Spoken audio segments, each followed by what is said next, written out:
online, innit? I like this. That's my main point. Okay. I hate socialism politically most of all, and economically second. Okay. These guys are laughing. I'm filming now! Alright.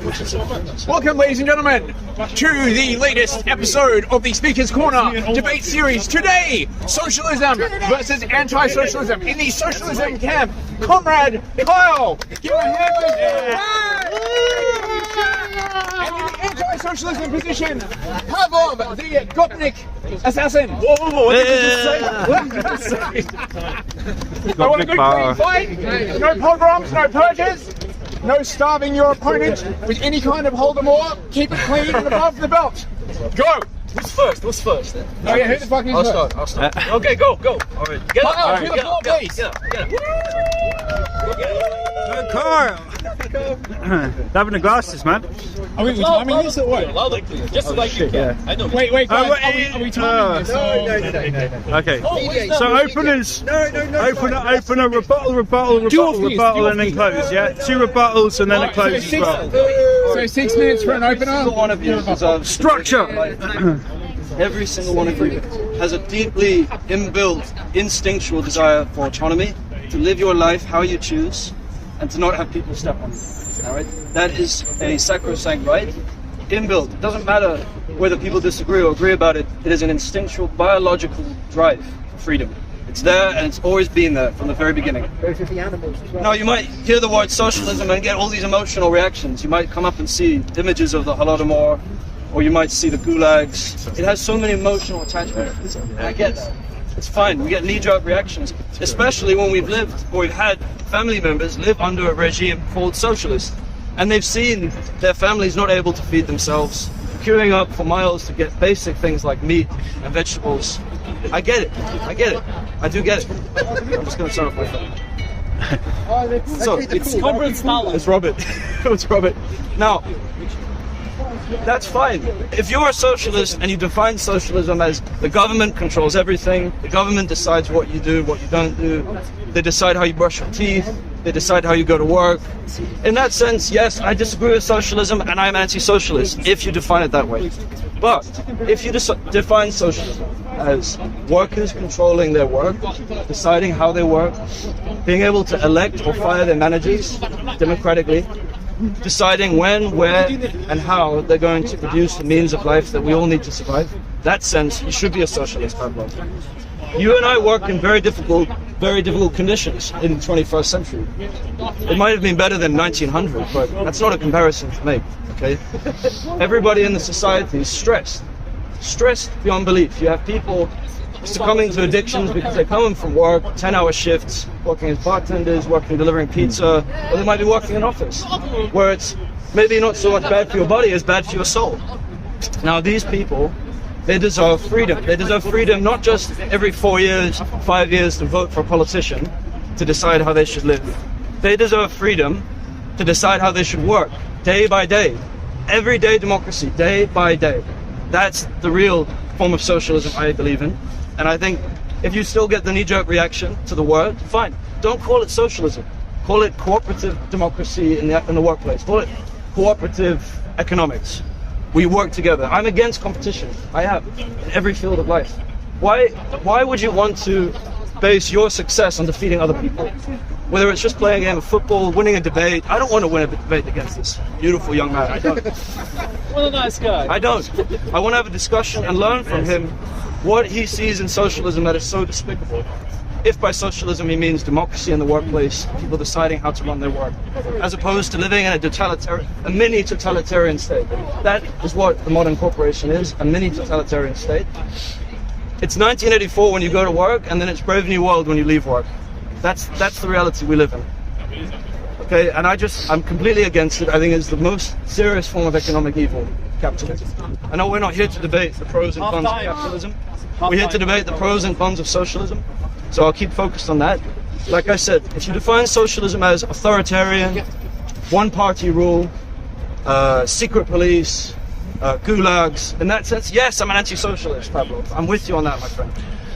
But if you define socialism as democracy in the workplace, living in harmony with other people instead of trying to compete with them and get one up on them to define your success like that, is define your success by the success of others.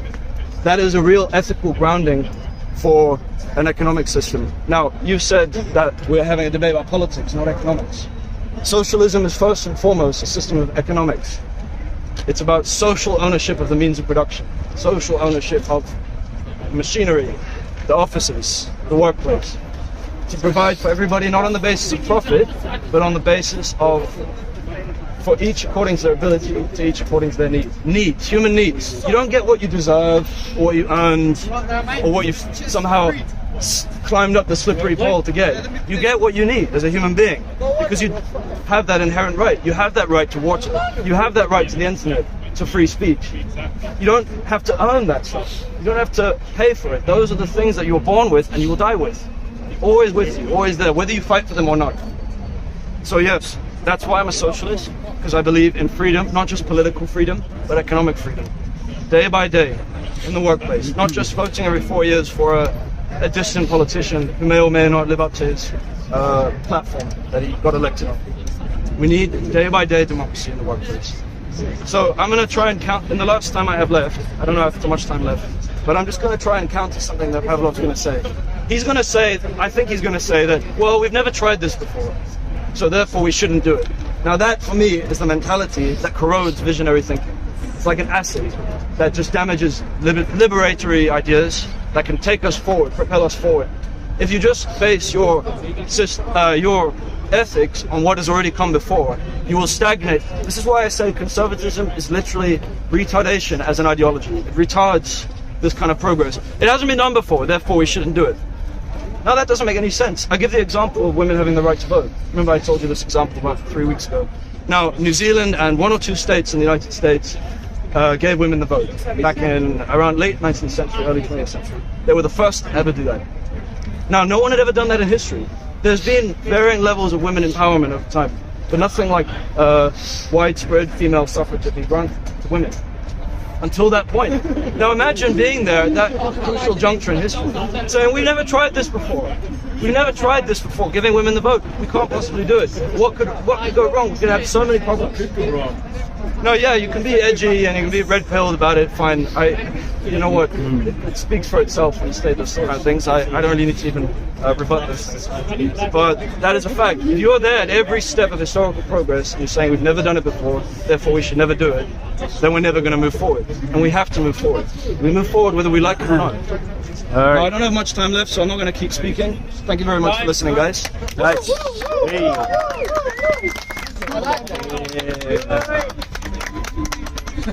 Hey. So I get my second. Are you going to be able to turn it over at time. I turn it over twice. Look. Okay, look. I start speaking. You turn this around. It starts getting my first half. When it 3 minutes aside. leave me, guys. Leave me. How many times? When it Just once. just one time. Half time before one time. Tell me when you're ready, and I'll turn it over. Okay, I'm ready. Let's go. Turn it. So, I support freedom amongst all humans. And that is exactly why I oppose socialism. Because socialism is the very antithesis of the idea of freedom. Socialism is the very antithesis of the idea of meritocracy. There can be no meritocracy and no strive for betterment with socialism. Because socialism doesn't strive to better the society we live in. No. What socialism strives for is to keep people in charge. The same people who take that power by violent means, by overthrowing the governments that were there before. And fair enough, sometimes those governments are not the same. But the transition to a socialist economy and to socialist politics is the absolute worst thing that can ever happen to any state in the world. The examples of this are overwhelming. All of human history is littered with bodies that were created by socialist regimes that exterminate anybody who disagrees with them, that exterminate anybody who dares to strive for betterment, who dares to strive for a better world, for more wealth, for more abilities, for better life. Because that's not what socialism strives for. Socialism does not tell people become better. live better, achieve greater things. It tells people, if you achieve more than that person over there, we'll take away your achievements and we'll give it to the person who has been an underachiever. And how? How, let me ask you, how is there any kind of influence, any kind of encouragement for people to improve? How can it exist in a socialist system? That the more you earn with them, the harder you work, the more they take from you. The more they take away from you, the less you have. My family has directly suffered with socialism. My family used to have lands, used to have properties, used to have businesses in Ukraine before the Reds took over, and they took everything from them. Their freedom, their wealth, their future abilities, and sometimes their life. So it is very strange for me to hear people say that they defend freedom, and at the same time they say that they defend socialism. Because that's an unbelievable idea. That's a pure contradiction that makes absolutely no sense whatsoever. Now, there are other things. There's plenty of arguments that can be given against socialism. And that is exactly why I asked my argument to be presented as anti-socialism and not pro-capitalism, not pro-democracy, none of that. Because my argument is not that this system is the best system. My argument is that socialism is by far the worst system. And there is not a system in human history that has even come close to the amount of deaths that it has caused, to the amount of the body count that socialism have left behind every time they take power. That's exactly what my point is. I think you need to change the... Thank you very much. I hope I didn't go too much longer. No, it just ran out. It's fine. That's half time. That's half time, by the way. And I could continue forever. I could continue forever to explain how exactly socialism kills, why exactly socialism kills. But the main point that everybody needs to understand is that socialism goes against human nature. Socialism is the very antithesis, the very opposition of the human desire to improve, to strive for better, and to become better. And how are we supposed to, in a society, become better, live better, and achieve greater heights if we can't say what is, if we can't debate with those who hold power in an iron fist, which is every single system that has allowed socialism to poison it. Every single time socialism takes over a country, there are deaths. Every single time there's oppression. Every single time there's exterminations. Millions of people. 80 million in China, 20 million in Soviet Russia, or the Soviet Union in this case. And a lot more. Anywhere we go, Pol Pot's Cambodia, Cuba, Venezuela. Look at Venezuela nowadays. I had a friend from Venezuela.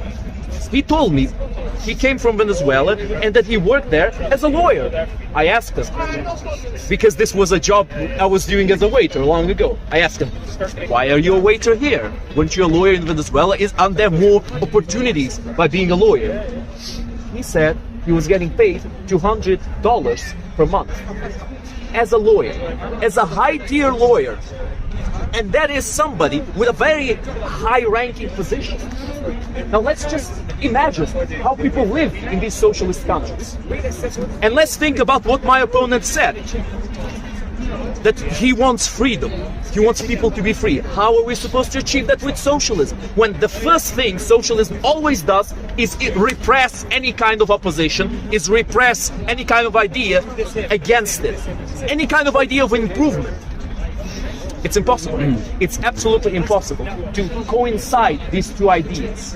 The idea of freedom and the idea of socialism. They're simply contradictory on every single aspect. It's like we have nowadays where pro-Russia supporters call Zelensky a Nazi and a Zionist Jew at the same time. It's the best of contradictions, isn't it? It's like calling somebody alive and dead at the same time. It's like calling somebody good and evil at the same time. And it's not about an idea of absolute evil we're speaking about here, because socialism always begins with good intentions. just like the pathway to hell that is always paved with good intentions, as the saying goes. And that is how socialism begins. In a very good intuitive way, we're going to be nice to people, we're going to be kind to people, we're going to improve people's lives, and then the people who manipulate the crowd into believing into this kind of mumbo-jumbo take over. Because they convince people there are things that are free, when in this world, nothing truly is free. Thanks. Yeah!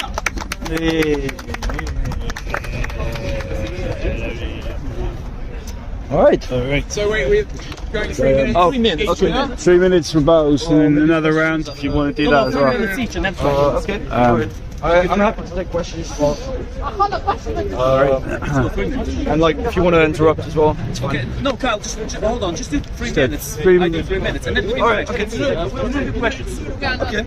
All right. So, I'm just going to start this part by saying I'm a libertarian socialist. Now, you might think that's another contradiction in terms. Just like Pavlov's idea that you cannot have freedom and you cannot have socialism at the same time. There is such a thing as libertarian socialism. People who are not aware of it. Anti-authoritarian leftism, anti-authoritarian socialism. In fact, it was the anti-authoritarian socialists of France, in the 19th century, who invented the phrase libertarian. Libertarian goes back to... Carl, sorry. Can you speak up, mate? Yeah, sure, I'll speak louder. Please. So, that idea of liberty, spoken by John Stuart Mill, is the idea that we're slowly taking away from kingly power the right to govern our lives more autonomously. That's the basic definition of liberty, freedom. It's a process. It's not a state. It's a gradual process. So libertarian socialist. The French anarchists in the 19th century invented that phrase, libertarian, as a euphemism for anarchism, when the word anarchism was censored in the newspapers. That's where the word comes from.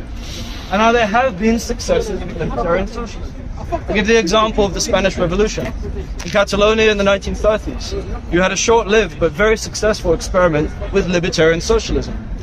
You had literally millions of people deciding how they ran their workplace. People running hotels, people running offices, legal firms, all under the banner of the CNT. It was the largest trade union in Spain at the time, and it had a distinctly anarchist tinge to it. What it was about was claiming the right of workers to control their work, and that's what they did. The Spanish anarchists made great successes. Now, yes, there was repression of the enemy. It was a war. It was a civil war with the nationalists and with the right wing.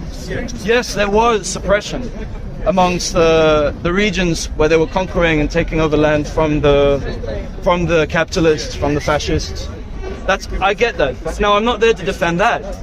You can be analytical about history. You might say I'm picking and choosing. You might say I'm cherry picking, picking the good stuff, and then I'm avoiding the bad stuff. But that's what we have to do. We have to, when we look at the past, whether it's our own life history or whether it's human history, and we have to select the good and avoid making mistakes with that. The Spanish anarchists created a successful system whereby trade unions ran the economy. Not the state, not private property, but the workers directly through trade unions, through democratic meetings that decided how they were going to run the hotels, how they were going to service the restaurants, how they were going to run the offices, run the government. It was all from the bottom up. So Pavlov, again, is criticizing authoritarian socialism. He's talking about Venezuela. He's talking about North Korea. And yes, as a libertarian socialist, we have to oppose that. In Ukraine, you had a libertarian socialist, Nestor Makhno. He was a libertarian anarchist socialist, going around the villages, and he was stirring up resistance against the Soviet Union. There is a conflict among the left about the right way to achieve successes, just as there is among the right. There's a huge variety of opinion, and there's often outright conflict. This history might seem very long past now. We live in such an individualistic, atomized society. Simon. It's at the end of the speech. Oh, okay. Sorry. That was not as fast as I wanted it to be.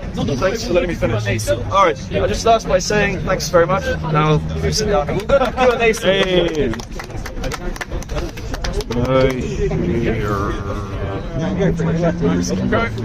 So I would like to start by mentioning the fact that my friend but opponent today, Kyle, has mentioned what I have done as if I'm only focusing on the authoritarian socialism.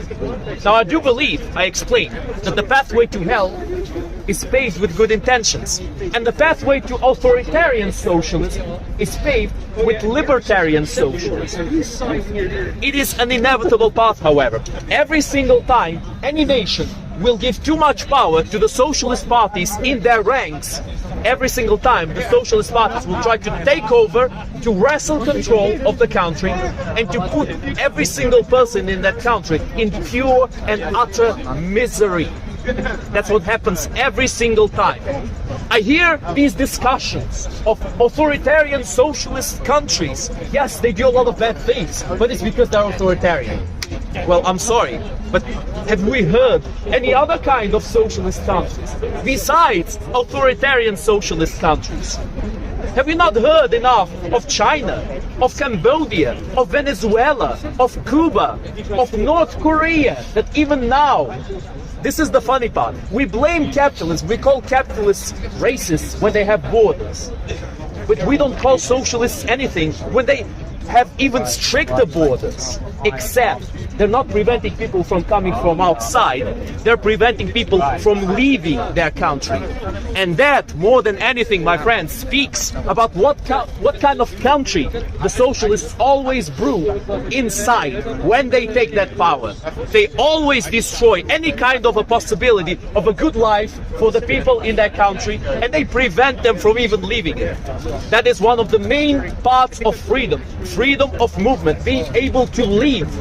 When you are confronted by somebody, when somebody insults you, when somebody looks you in the eye and says, I'm going to kill you, you have the possibility of running away.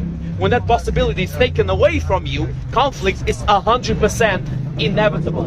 Because you're going to be attacked, you're going to be destroyed. And that is exactly the position that socialist governments all around the world always put their population into. There are no exceptions to this. Not a single major country in the world has become properly socialist and it has not oppressed their people every single time. Now I think that this is the moment when we should use this good old saying. Fool me once, shame on you. Fool me twice, shame on me. Fool me 3, 4, 10 times and call me a socialist and say it's not real socialism. Thank you very much. Hey. We even finished a little bit before time. We go to Q&A now. Oh, actually, we'll just stand up. If you don't ask questions, we're just going to... All right, guys, who wants to ask Questions.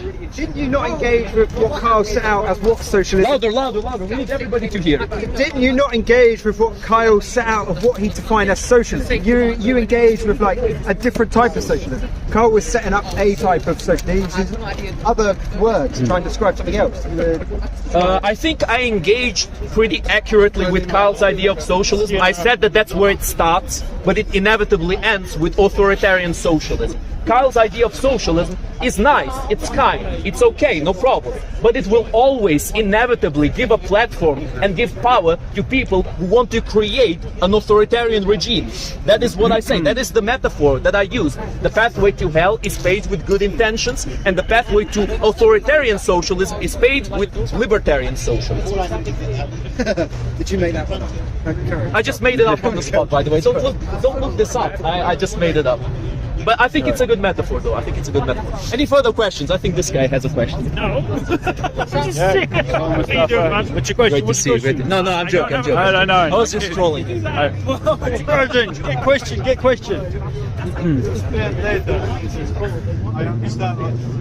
Okay, no problem. Maybe I can respond to that. Go on. Alright, I want to give a response to that. Say that the path of authoritarian socialism is paved with libertarian socialism. That's just not history. That's just simply not the facts on the ground. Like I gave the example in Ukraine of Nestor Makhno, willing to give his life as a libertarian socialist, as an anti-authoritarian leader to fight the Soviets. I gave the example of the Spanish anarchists. And again, the word anarchism in Britain, people think of bomb-throwing guys wearing masks, they think of Antifa. Anarchism is simply about a society without rulers. It's about a government that's democratically participatory. It means no ruler.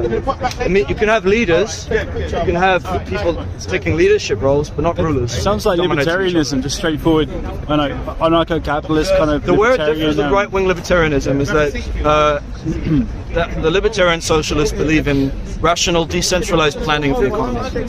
So they believe in allotting, distributing resources, democratic meetings, High taxes, low taxes, what do you reckon? Big state, details are not important. They are important when you get to that point. The details are not important. No, they're not. It's spoken like a true When we're talking about ideology, you don't The go. budget will fix itself.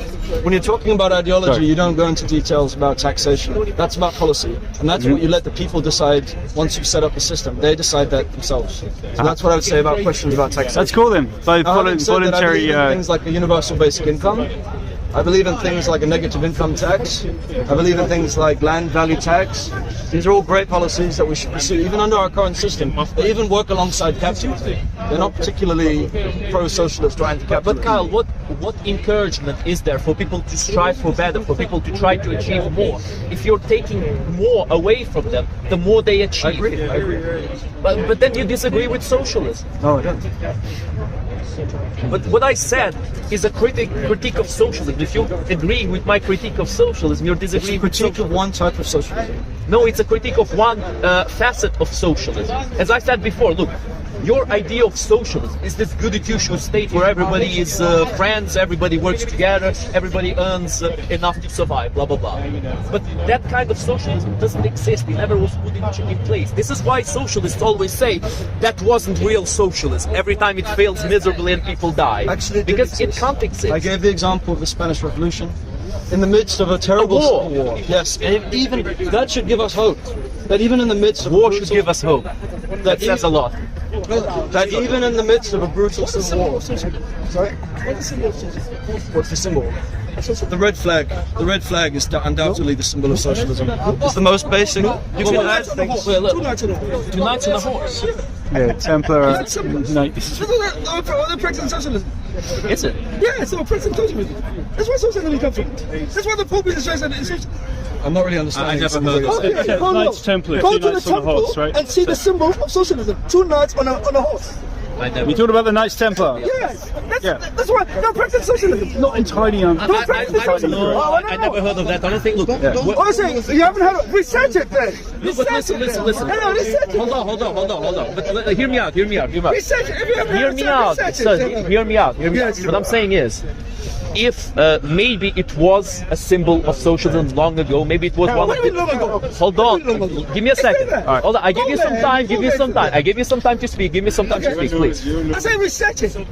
As long as I can- It doesn't matter to Listen you. Is it saying the Research it, conversation? I don't think it's very important. Go Is it? and Rob, find out what it let me is. speak. Okay, could you let me ask the question? Yes, it doesn't matter. It's not that important. Why are you engaging with it? Why are you speaking? I said research it. Why are you even talking to us? Just ignore it. Okay, just go, sir, just go. Just go. What's wrong with you? I'm trying to engage with you. It's cool. Don't worry. Let's do something else. Okay, he's triggered now. Another question. Anyone else with a question? Question. He's triggered. I got to wait for Carl, obviously, didn't I? Oh, yeah. Kyle. Oh, hold on a second. There we go again. All right, we're not getting this derailed again. We can't let this happen again. No, let's just. There's no. Let him speak. You really. Right. Let's. So you follow. No. I think we have to stop. have the speaking standing. Yeah. Okay. But please give us time to Yeah, speak. yeah. I said research it. What is You're gonna find it. No. Hello, you said you don't know. I said research it. What's wrong with it? Guys, hold on. Let's sit down. It's- Hold on. We're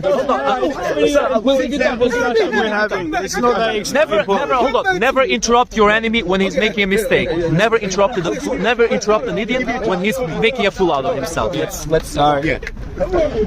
Okay. So, do you want to speak? any questions? Serious questions? No, okay. You guys continue. Everybody sit down. Everybody sit down now at the moment. Everybody sit down for a moment. Everybody sit down. Right. Do you want to speak? Yes or no? Think of a question. Everybody sits down. Okay. If you can think. Are you not entertained? Are you not entertained? No. Okay,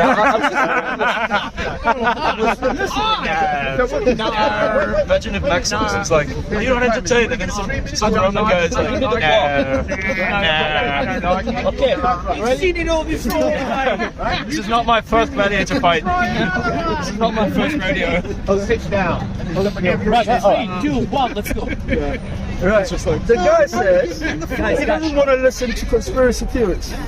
Okay, we're not a conspiracy theory. Let's go into the Communist Manifesto. Address the audience, not the Hold on. It goes to the communist. Why does Karl Marx say the audience. give power to the bankers? He says he wants central banking. Now, how come the socialists have never said, how come, which one of the socialists have said, let's destroy the Federal Reserve? Why? Because banking, at the moment, the socialism he's talking about is corrupt. Why? Because the bankers win. And who are the first bankers of Europe? Who are the first bankers of Europe? They're not simplest. The Flemish. That's why socialism comes from. Right. The symbol of socialism is two knights on a horse. You can find it today if you go to the temple church. Right? What happens if you join a monastery order? They say to you, It's a nice place. they says to you, you must give up your right to be, you must be poor. To want the goods. That's socialism. Your right to be poor. Now, let's look at it. We're talking about the oligarchs today. Like the oligarchs, where do they start from? Socialism, the thing with socialism, why it fails is it, look at what happened at the end. Where did this Abramovich get his money from? Abramovich got his money because at the end of communism, they said, who owns these properties? And the oligarch said, it's ours. So that's what's going to happen every time we've got socialism. The two last examples of socialism you talk about, who are they? Zimbabwe and who? Venezuela. What happened to them? They died by inflation. Hyperinflation. Who wants to live in Venezuela today? It's an empty country. Why? Socialism does not work unless the bankers are in charge. Why would Karl Marx want to give power to the bankers? No, I'm asking you. It's still your Why? time. No, it's not a It's just one question. Why would you want to? If you want to make them, what did it say? Look. Listen to it. We see a false signaling. Karl Marx says the problem is the rich and the landed aristocracy and everything else. What was the profession of Engels? He was a factory owner. What? A factory owner? How can a factory owner be for communism? Because it was never that. That's esoteric information, my friend. You need to go to the esoteric information. Go use your brain, right? Who are the first bankers of Europe? Flemings. No, the last Templars. Why? People, when they're going for the Crusades, right? They gave money to these people, the bankers. And these people said, okay, now what is wrong with banking today? It's the Venetians. Okay, well, where are Venetians? Venetians come later. And Florentines. where in Florence? Venetians are 4th, 5th century AD. Don't even go there. You're selling us false narratives. From the first European bankers were the Nazis. Everyone knows this. Right? No. Right? Even if now the Medicis, like you're talking about Venetians, they had a link with them. Why? They financed some of the exposition to the Middle East. But that's where the problem is. So there's socialism. Right. Why was come? Look. How many houses? How many houses does come up? That's what's in there. Thank you very much. Thank you very much. Thank you. The point is, okay, let's say this again. I have no fucking clue what this point is, man. It's like, I guess it's opposed to socialism, but it's not the best thing even for me because it's making a fool out of himself. And opposing socialism will make you a fool out of yourself. Actually, we support socialism. Thank you very much. Any more questions? Do we have any other questions? It's great, man. Oh, it's amazing. Yeah, lovely stuff. So, you know, there's like social programs, like, you know, welfare. And there's somebody else over here afterwards. Yeah, later. Cool. Do you agree with like the basic idea of people that are not able to work having like a sort of basic income? Like, do you agree with to each point with me, like as in basic survival? The general idea of from each according to his ability to each according to his need is something I very deeply disagree with. But what you're talking about is not necessarily is not unique to socialism. There have been many programs of helping the poor throughout history, way before socialism. One of the main ones was the grain dough. In ancient Roman Empire, there was the thing called the grain dough, which was basically a gifting of bread and of grain to the poorest citizens of Rome, so that there would not be extreme poverty, and so that there would not be riots and unrest and all that stuff. So I agree with what you say, but I don't link it to the socialist term of from each according to his ability to each according to his need, and I don't link it to socialism. I think it's something that goes way before socialism. You know what I mean? It's a good look. Even a broken clock is right twice a day. Even socialism has a few things that do work, but it's the whole thing together that never works. That's my point. Now this works. What you said works. I agree with you. But the rest of socialism doesn't. Most of the rest. My question for you: which one is the perfect political option for you? How you can change for this? So, I'm not an idealist. I wouldn't say there are perfect political choices, there are perfect political regimes. For you? No, not even for me. This is the reason why I could never call myself a conservative. Why I could never call myself a proper right-winger. That's why I'm a centrist. I can't call myself a conservative. Because I don't believe that morality, that rules, that laws are absolute. I don't think they are unchangeable. I think morality, rules and laws depend on the occasion that we live in, on the situation that we are subjected to. And that is why these things are very malleable according to the necessities that each society goes through. Sorry? Like Darwin. Like a what? Yeah. Darwin. Darwin. What is Darwin? Darwin. Charles Darwin.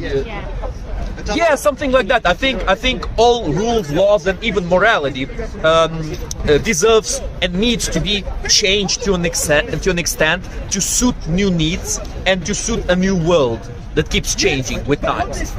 Again, that's one of my main disagreements with the conservative worldview.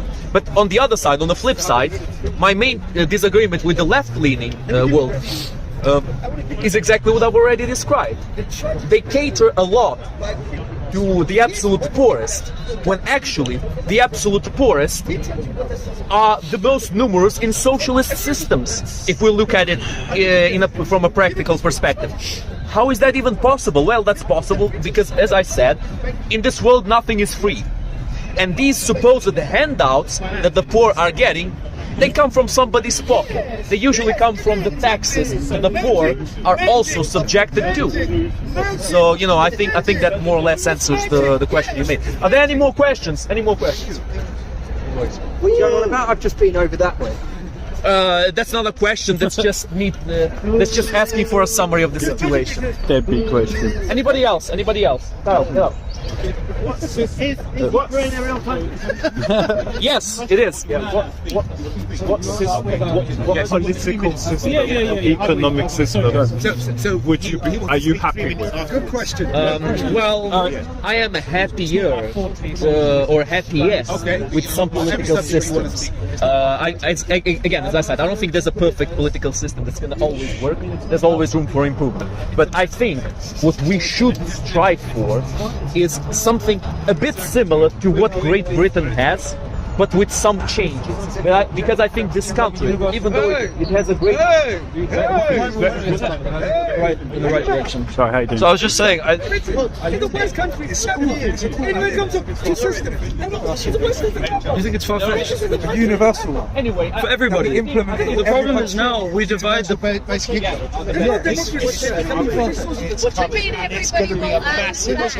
No, what I mean is... It's coming. It's almost here. UBI. Well, certainly they're going to roll it out in certain countries, but it's a tyranny. I'm sorry, guys. UBI is the end of human rights. it's going to come out of more countries' pockets. So I think it's a means of social control, like what they've got in China.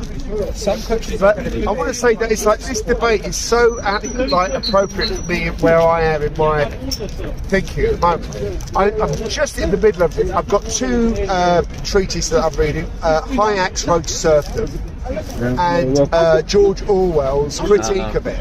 Now, I haven't read them, but I've already, Hayek, I can see, is wrong on a lot of things. He misrepresents and just doesn't understand certain elements. But I'm struggling to hang on to my, not identity, but my empathy for libertarian socialism. And I kind of saw that as my, that was where I would, if I would pin my politics on anything, it would be that.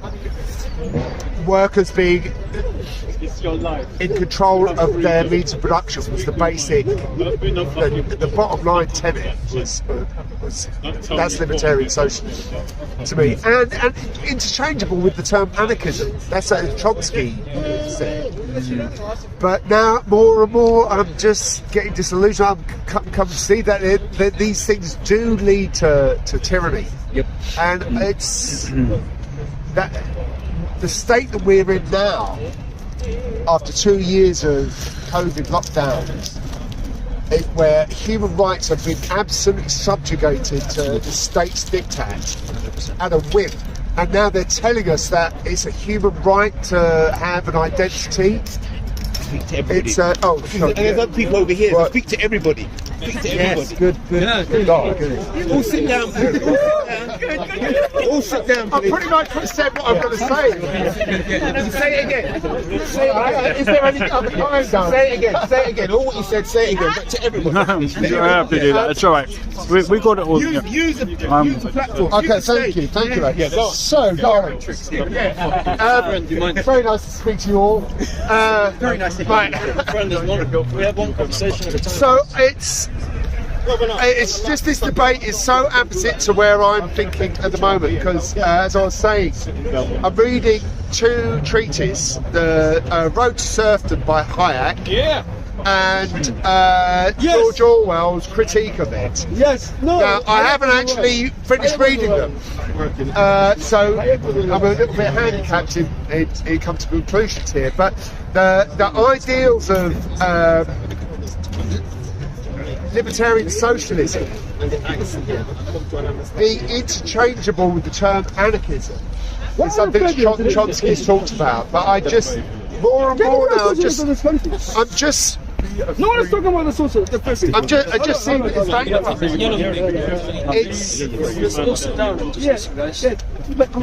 which is a shame. So I just wanted to say that. Really. That's the main thing. There's somebody before you. Okay, someone before. Okay. You need to reset it though, innit? Yeah, I'll let you reset it. Okay. Whenever you want me to. Yeah. Listen, what's a symbol of feminism? Racism and it not being real. Okay. Right. Okay. So. I'll wait for you. I'll just say now. Okay. Wait. I'll just wait. Yeah.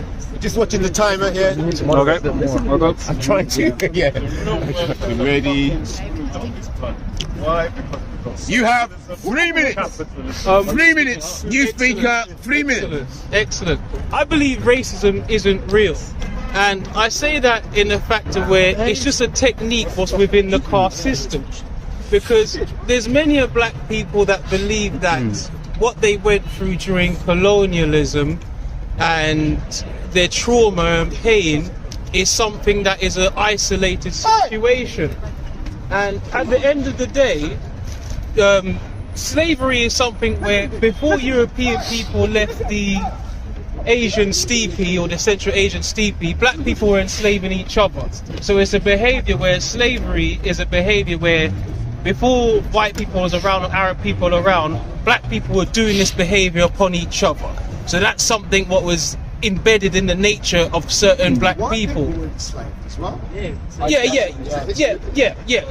So I'm racially Yeah. So basically, yes, you're correct there. Yeah, but black people were enslaving other black people. So this whole thing of where some black people say, "Oh no, whites and Arab people inventors of slavery," that's poppycock. Now, going back to a point of where black people like to say what they went through during slavery is an isolated case of pain and trauma, but between the 1400s and the 1800s, to be fair, during the same time where black men and black women were subjugated to forced labor and torture, white women in the tens of thousands in Europe were burnt alive. White women were burnt alive in what we call the witchcraft trials, which is a well-known thing. You can look at Smithsonian's, Harvard, Oxford, Cambridge, Yale. It will tell you that white women were burned alive because they basically didn't go to the actual, how can we say, the social norms of what the white males presented as normal. The white women wanted to live in nature. The white women wanted to live with, how can I say, in accordance with the moon and the stars. The so-called paganism. It didn't adhere to the patriarch society of the time. Also, there was children as young as 6 to 14 years old who were white, and they'd be shoved into chimney suits to clean the chimney. So white men were subjugating their own white children to torturous, laborious conditions. White men were torturing their women and burning them to death. So at the same time, white men was literally putting as much wickedness on their own women and children as much as they're doing to other people of color. So what I'm trying to explain is just a predatory nature to exploit and stay on top of an economy. That's all it is. It's nothing to do with, oh, I don't like that person of color, or I don't like that person. No, it's to do with you exploit whatever is in your sight. I'll leave it at that. Very good. Cool. Nice one. We're going to do a couple I think closes for today. I think that was a good debate we had, good discussion.